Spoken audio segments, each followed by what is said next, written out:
హైదరాబాద్ లో వర్షం దంచి కొడుతోంది. మాదాపూర్, కొండాపూర్, జూబ్లీ హిల్స్, బంజారా హిల్స్, పంజాగుట్ట, యూసుఫ్గూడ, బేగంపేట, సికింద్రాబాద్, నాచారం, కాప్రాలో కుండపోత వాన పడుతోంది. అమీర్పేట, కూకట్పల్లి, మియాపూర్ లో భారీ వర్షం కురుస్తోంది. అటు దిల్సుఖ్ నగర్, ఎల్బీ నగర్, వనస్థలిపురం, హయత్ నగర్, అబ్దుల్లాపూర్ మెట్లోనూ భారీగా వర్షం పడుతోంది.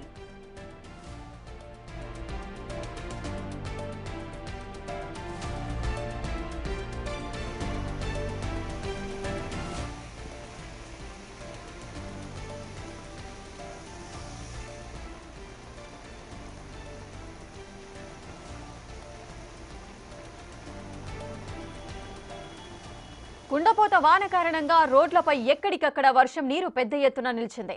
దీంతో ట్రాఫిక్ జామ్తో వాహనదారులు ఇబ్బందులు పడుతున్నారు.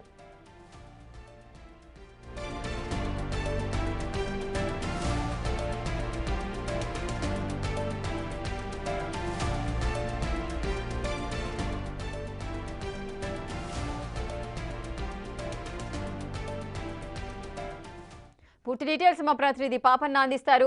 పాపన్న, హైదరాబాద్ లో నాన్ స్టాప్ గా వర్షం కురుస్తూనే ఉంది. రోడ్లన్నీ కూడా జలమయమయ్యాయి. అక్కడ సిచ్యువేషన్ ఏ విధంగా ఉంది? పూర్తి డీటెయిల్స్ ఏంటి? రేఖ, సాయంత్రం నుంచి కూడా ఎడతెరిపి లేని వర్షంతో అయితే హైదరాబాద్ అంతా అతలకుతలం అవుతుంది.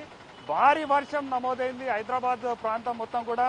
ప్రస్తుతం మనం బేగంపేట దగ్గర ఉన్నాం. బేగంపేట దగ్గర కూడా ఈ వర్షం భారీ వరద కారణంగా రోడ్లన్నీ జలమయం అయిపోయాయి. మనం విజువల్స్ లో చూడొచ్చు.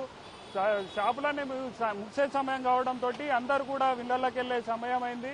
ఈరోజు సండే కావడంతో కొంచెం ట్రాఫిక్ తక్కువ ఉన్నప్పటికీ కూడా ఈ సాయంత్రం కాలం అవ్వడంతో హైదరాబాద్ నగర వ్యాప్తం అంతా కూడా ఇదే సమస్యతోటి బాధపడుతున్నారు. మనం ఒక్క దగ్గర అంటే కాదు, హైదరాబాద్ నగరం మొత్తం కూడా ఇదే ఉంది. ఆ హైదరాబాద్ గచ్చిబౌలి, హిమాయత్ నగర్, వనస్థలిపురంలో చాలా సెంటీమీటర్ల, సుమారు 8 సెంటీమీటర్ల వర్షపాతం నమోదైనట్టు కూడా ఇప్పుడే రిపోర్ట్ వచ్చింది. దాంతోపాటు దోమల్గూడ, చిక్కట్పల్లి, గాంధీనగర్ లో మాత్రం ఏదైతే ముంపు ప్రాంతాలు ఉన్నాయో వాటన్నిటి కూడా నీట మునిగినట్టు కూడా మనకి ఇప్పుడే వార్తలు వస్తున్నాయి. దాంతోపాటు గచ్చిబౌలి పోలీస్ స్టేషన్ పరిధిలో గల ఒక గోడ కూలిపోవడంతో ఇద్దరు కూడా మృతి చెందినట్టు వార్తలు రావడం జరుగుతుంది. ఇక్కడ మనం విజువల్స్ లో కూడా చూడొచ్చు ఆ మ్యాన్హోల్ ఏ విధంగా పొంగి పొరులుతుందో. ఎందుకంటే సుమారు 2 గంటల పాటు నుంచి కూడా ఎడతెరిపి లేకుండా కూడా వర్షం కురుస్తుంది. ఈ హైదరాబాద్, ఓవరాల్ హైదరాబాద్ నగర వ్యాప్తంగా కూడా 7 నుంచి 8 సెంటీమీటర్ల వర్షం నమోదైనట్టు చెప్తున్నారు. కేవలం జూబ్లీ హిల్స్ లోనే 8 సెంటీమీటర్ల వర్షం కూడా నమోదైంది. మల్కాజ్గిర్ లో 5.5 సెంటీమీటర్ల వర్షం, హయత్ నగర్ లో 5 సెంటీమీటర్ల వర్షంతో పాటు శేర్లింగంపల్లిలో కూడా దారుణమైన వర్షం పడటంతో ట్రాఫిక్ జామ్ ఇదంతా ఇబ్బందులు కూడా గురవుతున్నట్టు చెప్తున్నారు. కానీ ఇంత వర్షం పడ్డప్పటికీ కూడా ఎక్కువ మొత్తంలో ట్రాఫిక్ అయితే నిలవకపోవడానికి గల కారణాలు ఏంటంటే మాన్సూన్ ఎమర్జెన్సీ టీమ్స్ హైడ్రాకు సంబంధించి 102 స్టాగ్నేట్ పాయింట్లు గుర్తించడంతో ఈ వర్షం పడడం ప్రారంభం అవ్వగానే ఈ మాన్సూన్ ఎమర్జెన్సీ టీంలు అయితే ఎక్కడెక్కడైతే ఈ 102 స్టాగ్నేట్ పాయింట్లను గుర్తించారో అక్కడికి వెళ్ళేసి అక్కడ ఆ మ్యాన్హోల్ దగ్గర చిక్కుకున్న చెత్తనంతా కూడా వెంటనే తీసివేయడంతో వరద నీళ్ళంతా కూడా మ్యాన్హోల్లోకి వెళ్లడంతో భారీ మొత్తంలోనైతే వరద నిలవనట్టు కూడా కనిపిస్తుంది. దాంతోపాటు ట్రాఫిక్ సిబ్బంది, వర్షాల్లో ట్రాఫిక్ సిబ్బంది అయితే చాలా కష్టపడుతున్నట్టు కూడా మనం చెప్పుకోవచ్చు. ఎందుకంటే ఈ హైదరాబాద్ లో ఆదివారం అయిందంటే అందరు కూడా ఫ్యామిలీస్ తోటి బయటకెళ్ళాలనే ఆలోచనలో ఉంటారు, కొంచెం రిలాక్స్ అవుదామనే ఆలోచనలో ఉంటారు. కాబట్టి ఈ ఫ్యామిలీస్ అన్ని కూడా సాయంత్రం కాల వేళ అవ్వడంతో బయటకు వచ్చిన నేపథ్యంలో ఒక్కసారిగా వర్షం రావడంతో అయితే ట్రాఫిక్ కూడా వచ్చినట్టు చెప్పుకోవచ్చు. ఈ ట్రాఫిక్ ని మాత్రం ట్రాఫిక్ సిబ్బంది మంచిగా కంట్రోల్ చేస్తుంది. అక్కడక్కడ తప్పితే మాత్రం మోస్తాదులనైతే ట్రాఫిక్ లేనట్టే చెప్పుకోవచ్చు. పోలీస్ సిబ్బంది, జిహెచ్ఎంసీ అధికారులు ఎప్పటికప్పుడు కూడా దీన్ని పర్యవేక్షిస్తున్నారు. దాంతో పాటు ఇంకా కూడా 2-3 రోజులు భారీ వర్షాలు ఉన్నాయి. ఇప్పుడే వాతావరణ శాఖ చెప్పిందంటే ఇంకొక 2 గంటల పాటు కూడా హైదరాబాద్ లో వర్షాలు కొనసాగే అవకాశం ఉంది. కాబట్టి ప్రజలందరూ అప్రమత్తంగా ఉండాలి, అవసరమైతే తప్ప బయటకు రావద్దంటూ కూడా సూచనలు చేస్తున్నారు. కాబట్టి దీన్ని ప్రజలు గుర్తించి వాళ్ళు అవసరం మేరకు మాత్రమే బయటకు రావాలి అన్నట్టు కూడా అధికారులు సూచన చేస్తున్నారు. రేఖ, పాపన్న, గతంలో ఒక్కసారి వర్షం కురిసినట్లయితే భారీగా ట్రాఫిక్ జామ్ అయితే కనిపిస్తూ ఉంటుంది. ప్రయాణికులు కూడా గంటలు ట్రాఫిక్ లో ఇరుక్కుపోయి ఇబ్బందులు పడుతున్న సిచ్యువేషన్స్ కూడా మనం చూసాం. కానీ ఇప్పుడు చూసుకున్నట్లయితే ట్రాఫిక్ ఎక్కడా కూడా మనకు కనిపించట్లేదు.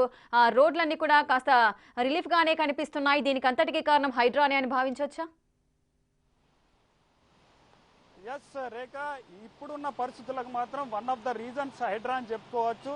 ఎందుకంటే హైడ్రా వచ్చినప్పటి నుంచి కూడా కొన్ని మాన్సూన్ ఎమర్జెన్సీ టీమ్స్ అంటూ కూడా ప్రత్యేకంగా ఎవరైతే ఎస్ఐ కానిస్టేబుల్లో మెయిన్స్ వరకు వెళ్ళి వాళ్ళందరూ జాబ్ మిస్ అయినారో వాళ్ళందరినీ ప్రత్యేకంగా హైడ్రా రిక్రూట్ చేసుకొని ఈ ఎమర్జెన్సీ మాన్సూన్ వచ్చినప్పటి నుంచి కూడా వాళ్ళందరికీ శిక్షణ ఇచ్చి ఎక్కడెక్కడనైతే మ్యాన్హోల్స్ ఉన్నాయో ఈ హైదరాబాద్ జిహెచ్ఎంసీ పరిధి లోపల ఒక 102 స్టాగ్నేట్ ఏరియాస్, అంటే ప్రతి సంవత్సరం వర్షాలు పడ్డప్పుడు ఎక్కడెక్కడైతే భారీ వరదలు రావడం కలుగుతుందో ఆ వరదలున్న ప్లేస్లను వీళ్ళు ముందే డిసైడ్ చేశారు, ముందే కనుగొన్నారు. కాబట్టి ఈ వర్షాలు పడడంతో ఈ మాన్సూన్ టీమ్స్ అన్నింటినీ కూడా అక్కడికి పంపించడంతో అలర్ట్ అయిన హైడ్రా అక్కడ వాటర్ నిల్వకుండా వారికి ఉన్న పరికరాలతో అయితే వెంటనే తీసేస్తుంటారు. వారితో పాటు ట్రాఫిక్ సిబ్బంది కూడా ఎప్పటికప్పుడు వాళ్ళు చేస్తున్న పనులలో భాగంగా ట్రాఫిక్ తగ్గినట్టు చెప్పుకోవచ్చు.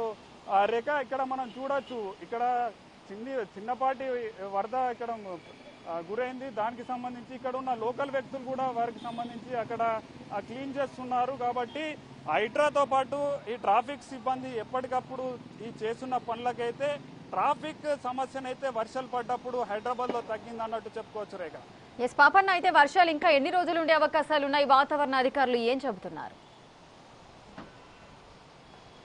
ఎస్, ఇక్కడ బే ఆఫ్ బెంగాల్లో ఏర్పడిన అల్పపీడనం కారణంగా ఇంకొక రానున్న 3 రోజులు కూడా భారీ వర్షాలు ఉన్నట్టు చెప్తున్నారు. హైదరాబాద్ ఒకటే కాదు, తెలంగాణ వ్యాప్తంగా కూడా పలు జిల్లాలో, అటు ఉత్తర తెలంగాణ భాగంలో చూసుకుంటే నిజామాబాద్, ఆదిలాబాద్, కరీంనగర్, మెదక్ నుంచి ఇటు దక్షిణ తెలంగాణలో ఉన్న మహబూబ్ నగర్ కూడా భారీ వర్షాలు ఉన్నట్టు అధికారులు చెప్తున్నారు. దాంతోపాటు ఈ 3 రోజుల పాటు కూడా ఎవరు బయటకు వెళ్ళొద్దంటూ ప్రత్యేక సూచనలు కూడా ఇచ్చారు. ఇంకేందంటే ఇప్పటికే వర్షాలు భారీ మొత్తంలో కురవడంతో వాగులు, వంకలు, చెరువులు, కుంటలు అన్నీ కూడా నిండు కుంటలుగా మారిపోయినాయి. చిన్న మోతాదులో వర్షం పడ్డప్పటికీ కూడా అవన్నీ బయటకు ఓవర్ఫ్లో అవుతున్నాయి. కాబట్టి అవన్నీ రోడ్లపైకి రానివ్వడం వల్ల అవన్నీ ఈ కుంటలు దాటి అవన్నీ అలుగులు వెళ్తున్నాయి. కాబట్టి ఆ వరదలు అయితే వచ్చే సందర్భం ఉన్నట్టు కూడా వాతావరణ శాఖ రెడ్ అలర్ట్ ని కొన్ని జిల్లాలకు కూడా ప్రకటించింది. Rekha, right, thank you Papanna, thanks for the live details. ఇక హైదరాబాద్ లో వర్షం అయితే దంచుకొడుతోంది. ఇక ఏరియాల వారీగా చూసుకున్నట్లయితే అటు మాధాపూర్, కొండాపూర్, జూబ్లీ హిల్స్, బంజారా హిల్స్ లో కూడా వర్షం భారీగా కురుస్తోంది. ఇక పంజాగుట్ట, యూసుఫ్గూడ, బేగంపేట, సికింద్రాబాద్, నాచారం, కాప్రా ఈ విధంగా ప్రతి ఒక్క ఏరియాలో కూడా వర్షం కురుస్తోంది.